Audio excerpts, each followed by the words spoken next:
नमस्कार। शिक्षा की बात हर शनिवार के इस नए अंक में आप सभी का स्वागत है, अभिनंदन है। आज पुनः शिक्षकों के द्वारा पूछे गए सवालों के जवाब के साथ हमारे बीच मौजूद हैं शिक्षा विभाग के अपर मुख्य सचिव doctor S Siddharth sir. Sir, बहुत बहुत स्वागत है। सर, आज का जो सबसे पहला सवाल है कृष्णा कुमार टीआरई 3 मोतिहारी पूर्वी चंपारण से। सर, इनका कहना है कि टीआरई 3 का ज्वाइनिंग कब तक होने की संभावना है? देखिए, हम लोगों ने ऑलमोस्ट फाइनलाइज कर लिया है और अगला सप्ताह बाय फ्राइडे सैटरडे हम लोग टीआरई 3 के जितने भी टीचर्स हैं उनका पोस्टिंग का ऑर्डर हम लोग निकाल देंगे। मुख्य रूप से हम लोगों ने पोस्टिंग में यह ध्यान रखा है कि जिस विद्यालय में टीचरों की कमी है, जहाँ पे बच्चे ज़्यादा हैं और टीचर्स कम हैं, वहाँ पर उनका ज्वाइनिंग होगा ताकि पूरे राज्य में जितने भी स्टूडेंट टीचर रेशियो है विद्यालयों का वो बराबर हो सके। तो अगला सप्ताह बाय फ्राइडे सैटरडे हम लोग टीआरई 3 का पोस्टिंग ऑर्डर्स निकाल देंगे और सभी टीआरई 3 के जो टीचर्स हैं वो मंडे से अपने स्कूलों में ज्वाइन करेंगे। सर, अगला सवाल केशव कुमार विशिष्ट शिक्षक बुनियादी विद्यालय बखरी मुरौल मुजफ्फरपुर से है। सर, इनका कहना है कि माननीय मुख्यमंत्री जी के द्वारा बैकलेस सैटरडे की शुरुआत की गई थी। बैकलेस सैटरडे के अंतर्गत प्रत्येक महीने के लिए कुछ खास विषय वस्तु निर्धारित किए गए थे। उस विषय वस्तु से संबंधित मार्गदर्शिका सभी विद्यालयों के पास उपलब्ध होना था, परंतु बैकलेस सैटरडे की मार्गदर्शिका आज तक किसी भी विद्यालयों में नहीं पहुंच पाई है, जिसके कारण विद्यालयों में शनिवार के दिन सुरक्षित शनिवार की गतिविधि के अतिरिक्त बैकलेस सैटरडे की किसी भी गतिविधि का क्रियान्वयन एवं अनुश्रवण नियमित रूप से नहीं हो पा रहा है। इसके बारे में आप कुछ कहना चाहेंगे सर? देखिए, बैकलेस सैटरडे 2000 इसका उद्घाटन हुआ था और उस वक्त गाइडलाइंस इशू हुई थी और वेबसाइट में, जो एससीईआरटी का वेबसाइट में इसकी कॉपी रखी गई थी। लेकिन इसके इतने साल बाद फिर हम लोग अब इसको फिर से इसका अपडेशन कर रहे हैं, क्योंकि सैटरडे में हम लोगों ने बैकलेस सैटरडे के अतिरिक्त बहुत सारे एक्टिविटीज़ और भी नए जोड़े हैं, जैसे स्किल ट्रेनिंग है और अन्य जो स्पोर्ट्स है और अन्य बहुत सारी गतिविधियां हैं जो हम लोगों ने सैटरडे में जो रेगुलर पढ़ाई के अतिरिक्त जो जो किए जाने हैं बच्चों को, वो सारे कार्य हम लोगों ने सैटरडे को रखे हैं। हम लोग उसको घंटावार भी उसको निर्धारित कर रहे हैं और अब बैकलेस सैटरडे का जो नया करिकुलम है वो अगले हम लोग कोशिश करेंगे कि अगले 10-15 दिनों में एक रिवाइज करिकुलम हम लोग इशू करेंगे और ये वेबसाइट में देखा जा सकता है और हम लोग पीडीएफ में भी इसको सर्कुलेट करेंगे। देखिए, प्रिंटिंग हम लोग यूजुअली नहीं करते हैं क्योंकि समय समय पे परिवर्तन करते रहते हैं। हम चाहते हैं कि ज़्यादा कागज़ का बर्बादी ना हो, इसलिए वेबसाइट पे इस गाइडलाइंस को आप देख सकते हैं। 10-15 दिन बाद इसको बैकलेस सैटरडे 2025 गाइडलाइंस के रूप में इसको निर्धारित किया जाएगा। सर, एक धीरज कुमार शिक्षक यूएमएस सिलौट भभुआ से है। सर, विद्यालय में त्रैमासिक परीक्षा की शुरुआत के लिए आपका हृदय से आभार करते हैं। सर, इनका कहना है कि जिस तरह शिक्षकों के लिए टीचर ऑफ द मंथ की बेहतरीन शुरुआत आपकी पहल से हुई है, ठीक इसी तर्ज पर स्कूलों में बच्चों के मंथली टेस्ट के बाद आपके माध्यम से प्रत्येक माह 5 या 10 विद्यालय के प्रधानाध्यापक के साथ वीडियो कॉल या कॉन्फ्रेंस कर बच्चों को प्रोत्साहित किया जाए तो बच्चों को बहुत खुशी मिलेगी। प्रधानाध्यापक प्रशस्ति पत्र देते हुए स्कूल के नोटिस बोर्ड पर चयनित बच्चे का नाम प्रदर्शित करते हैं। इससे विद्यालयों का मनोबल बढ़ेगा। देखिए, हम लोग जो टीचर्स ऑफ द मंथ है वो हर महीने हम लोग इवैल्यूएशन करते हैं और हर महीने हम टीचर्स ऑफ द मंथ का हम लोग सर्टिफिकेट इशू करते हैं और हम लोग यह भी कोशिश कर रहे हैं कि टीचर ऑफ द मंथ के जो टीचर्स हैं उनके साथ वीडियो कॉलिंग करके, वीडियो कॉन्फ्रेंसिंग करके हम उनसे फीडबैक लेंगे। हम लोग ये व्यवस्था शुरू करने वाले हैं और जहाँ तक स्टूडेंट्स की बात है, हमारी ये उम्मीद है और आशा है कि जो स्टूडेंट्स हैं उनका जो परीक्षा का रिजल्ट है या परीक्षा में जो मार्क्स आता है और उनके जो स्कूल में उनका टर्नआउट है, यूनिफॉर्म है, डिसिप्लिन है, उसके आधार पर स्टूडेंट ऑफ द वीक वो अपने नोटिस बोर्ड में डिस्प्ले करें। ये हम लोग चाहते हैं और ये अच्छा सुझाव है। हम लोग इस संबंध में गाइडलाइन जारी करेंगे कि student of the week display करेंगे और उस बच्चे को मतलब उस सप्ताह के लिए बैच भी उपलब्ध कराएंगे स्टूडेंट ऑफ द वीक। और ये सुझाव के आधार पर हम लोग अब आगे की कार्रवाई करेंगे और मैं इनको धन्यवाद देता हूं कि स्टूडेंट के संबंध में इन्होंने जो सुझाव दिया। सर, अगला सवाल कुमारी निधि नया प्राथमिक विद्यालय सुहागी किशनगंज से हैं। इनका कहना है कि मेरे विद्यालय में बाउंड्री नहीं है, जिस कारण आवारा पशुओं का डर बना रहता है। सर, विद्यालयों में बाउंड्री बनाने के लिए विभाग कुछ सोच रहा है क्या? देखिए, हमने 2 दिन पहले गाइडलाइंस हम लोगों ने इशू की है, जिसमें सभी हेडमास्टर से हम लोगों ने मांगा है कि आपको विद्यालय में क्या चाहिए। उसमें हम लोगों ने बाउंड्री की लंबाई कितनी टूटी हुई है, कितना ऊंचा करना है और कितना बाउंड्री बनाना है, यह भी मांगा है। और हम लोग मई महीने में इस पूरे राज्य में जितने भी स्कूल्स हैं उनके बाउंड्री का सैंक्शन कर देंगे, उसके एडिशनल क्लासरूम का सैंक्शन कर देंगे, टॉयलेट्स का कर देंगे और इसके लेबॉर्ट्रीज, लाइब्रेरी, जो भी बिल्डिंग है वो सब कर देंगे। और साथ ही साथ हम लोग ने फर्नीचर का शॉर्टेज है उसको भी हम लोग पूरा कर देंगे। तो ये सारा सैंक्शनिंग जो है, जो स्वीकृति है, वो हम लोगों ने टारगेट किया मई फर्स्ट वीक में।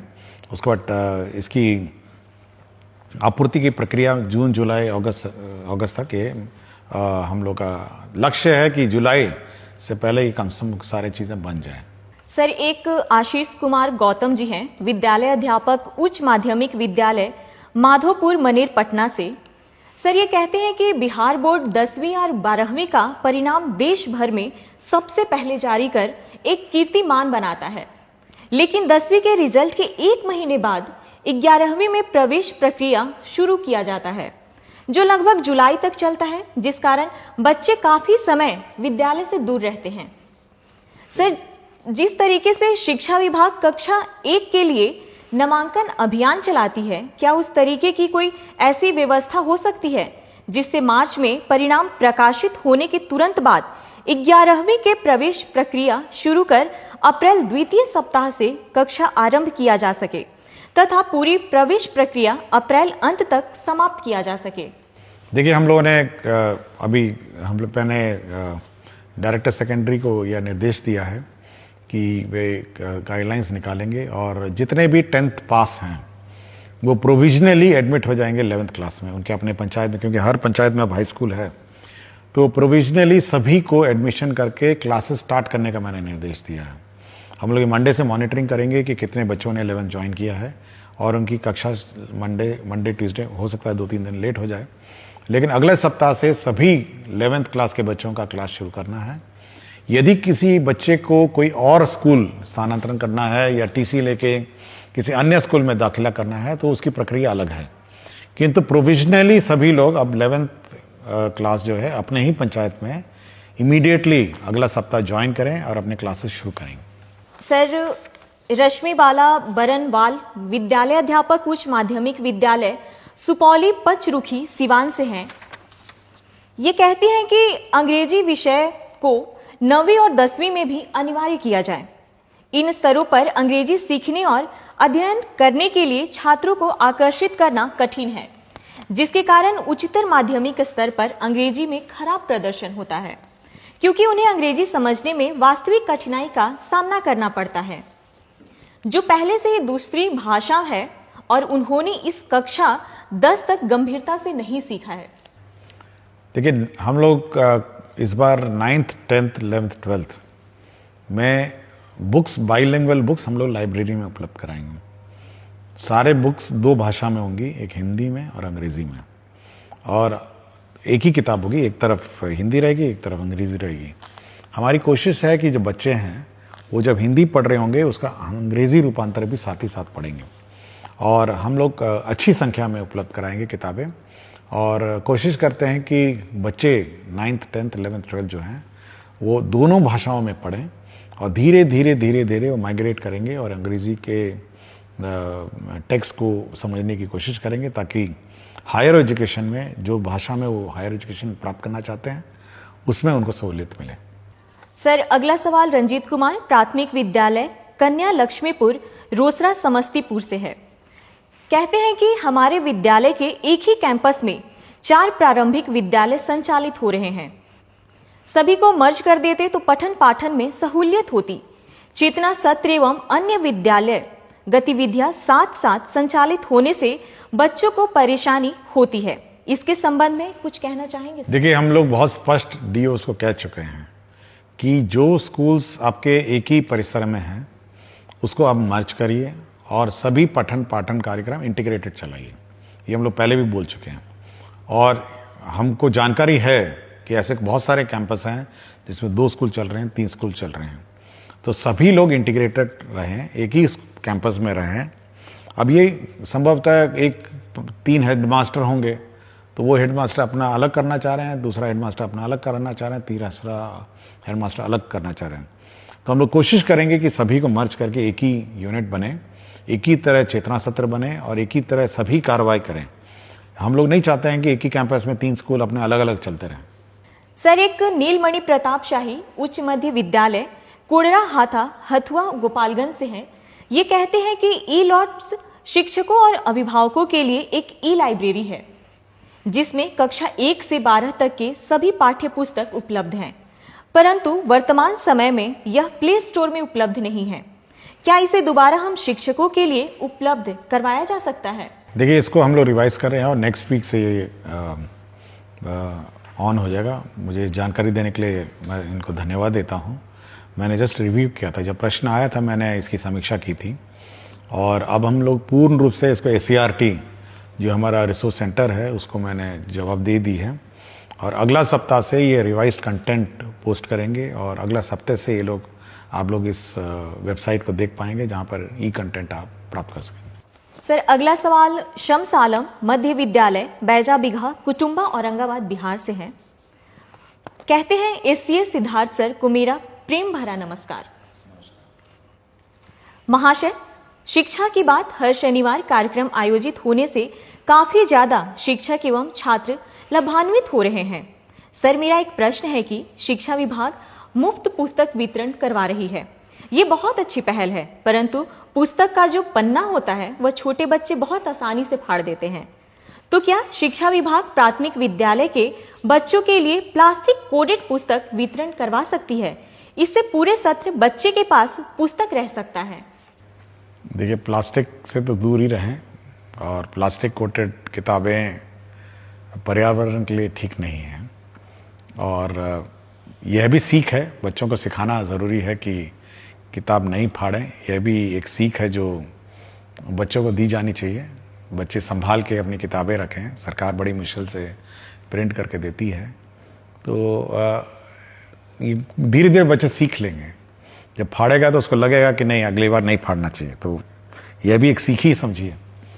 तो प्लास्टिक कोटेड किताबें, मेरा विचार है कि एक तो महंगी बहुत हैं, पेपर भी बहुत महंगा है और पर्यावरण के दृष्टिकोण से और एनवायरनमेंट दृष्टिकोण से प्लास्टिक कोटेड किताबों से थोड़ा हम लोग को बचना चाहिए। हम लोग एनवायरनमेंट फ्रेंडली और एनवायरनमेंट कंपैटिबल किताबें देते हैं और धीरे धीरे सीख जाएंगे।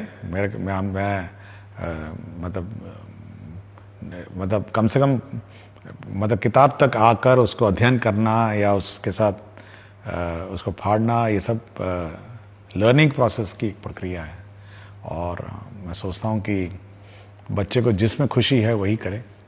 सर, आखिरी सवाल अभिषेक कुमार पांडे उच्च मध्य विद्यालय दर्शन गोविंदपुर नवादा से है। ये कहते हैं कि महोदय, मुझे आपका कार्यक्रम बहुत अच्छा लगता है कि आप हर शनिवार को आप शिक्षकों से जुड़ी समस्याओं का समाधान करते हैं, जो काफी सराहनीय है।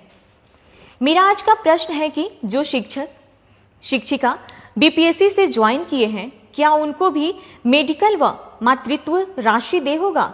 अगर नहीं होगा तो उनके लिए अपने बच्चों का पालन पोषण करना मुश्किल होगा। विभाग इसके बारे में क्या सोचती है?